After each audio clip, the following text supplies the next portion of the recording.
Hey guys, good afternoon. So it's me again, Jeff Boy. So for today's video guys, wala tayong masyadong gagawin kasi for the past few days, umulan ng umulan. So ngayon gawin na lang natin is maglinis na lang tayo. Samahan nyo maglinis tulad nito kasi ang dumi-dumi na. So kailangan natin siyang linisin para naman fresh air lagi, di ba? Okay. At guys, kung bago ka pa nga lang sa channel na to, since bago lang din ako, please like, share, and subscribe naman. So ayun guys, mag-start na tayo. Samahan nyo akong matapos, okay? Okay. Let's go! So ayun guys, mga kailangan tayo nito. Okay. Ito pala, tanggalin natin. Unscrew na natin siya lahat. Unahin ko muna yung side na to guys kasi ito yung side kung saan mas pumapasok yung hangin dito. Mas madumi siya kaya nafi-filter niya ng gaano. Sunod naman natin is yung kabilang side. Ito ay hindi masyadong madumi pero lilinisin na rin natin ganun pa man. Sa paglilinis ko ng screen guys, hindi naman siya weekly o kaya bi-weekly. Basta makita kong madumi na siya, lilinisan ko na siya. Okay. At pag naglilinis nga ako nito, tubig lang tsaka pampabula like yung Zonrox na violet, pwede na yun. At ginagawa ko nga magkabilaan para nawawala din yung amoy ng alikabok na na-filter niya. Tapos sinisilip ko siya pagkatapos para makita ko kung meron pa yung mga himul-mul sa ako na siya papatay. At napag-desisyonan ko nga rin na linisin ko na rin itong terrace na to kasi nakita ko nag-stack up na naman yung tubig kasi nga maulan. Tapos yun, dahil sa katagalan, nagkakaroon siya ng mga lumog. So, problema ko yun guys pag naulan kasi halimbawa, maraming tubig, nag-i-stack up siya sa isang part, siguro yung lumog yun na hindi naayos ng pagkagawa. Kaya siguro guys, kung halimbawa magpapaslab kayo tapos magpapatiles kayo, hanap kayo ng maganda at maayos gumawa na mason. Okay. Kasi para iwas problema. At ang pinaka-importante guys, bantayan nyo pag kayo nagpapagawa. Sa part ko, hindi ko nabantayan yan kasi ako ang gumagawa ng latte.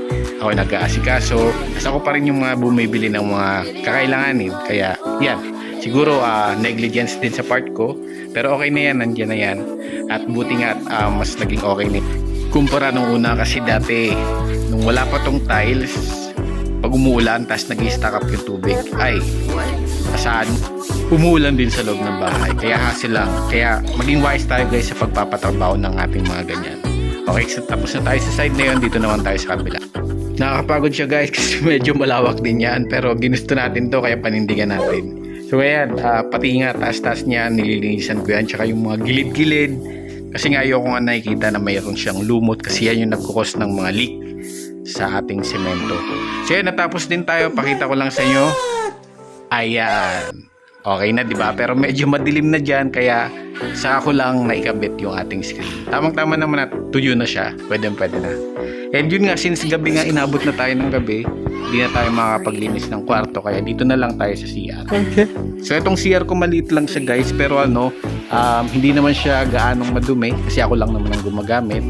Kaya hindi siya gaanong madumi. Sabi ko nga, di ba?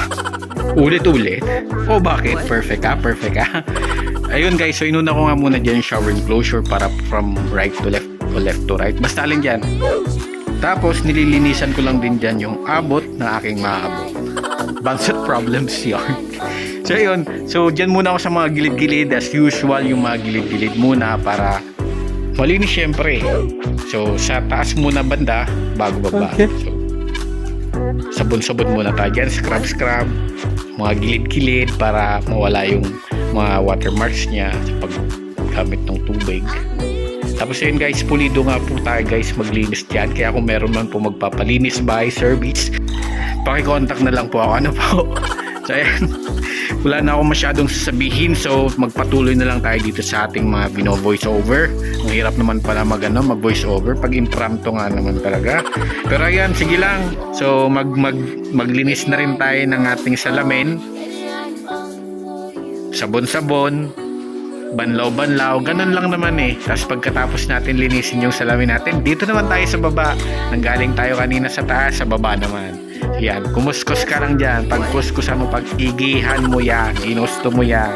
So alam ko, pagod ka na, di ba? O, dito naman tayo sa kabila. O, sige, tumalon-talon ka. Basta problems yarn. Ayaw mo magsalita habang nagbibideo ha. Gusto mo pa voice over. Tapos ngayon, papakita ka, pagod ka na. Ano yan? Magbibideo ka 3 hours almost. Tapos ipapatrim-trim mo, ikakat-cut mo, split mo, gagawin mong 6 minutes. Ano yan? Magic?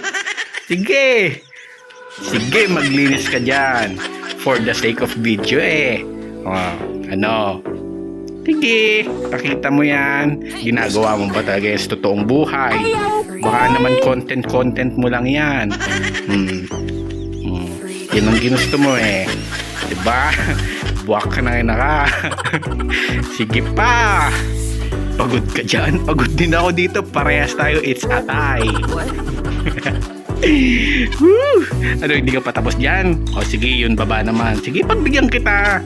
Linisan mo yung linisan yan. Ayan guys, this video is not pwede for kids kasi may profanity. Kaya mga nanay, you know the drill. Sipag-sipag naman ito. Guys, bigyan nyo nga ito ng trabaho. Ay, hindi ka pa talaga natapos. Humirit ka pa. Pati ba naman yan? Sige, linisan mo yan isa-isa. Magkunwari ka.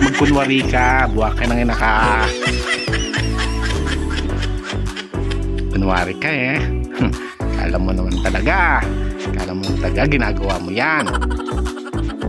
Pero sa totoo guys, masarap nga naman sa feeling na naglilinis ka, no? Kasi lalo na pagkagising mo, ang sarap sa pakiramdam na wala kang aalalahanin, ano? Ganong bagay ba?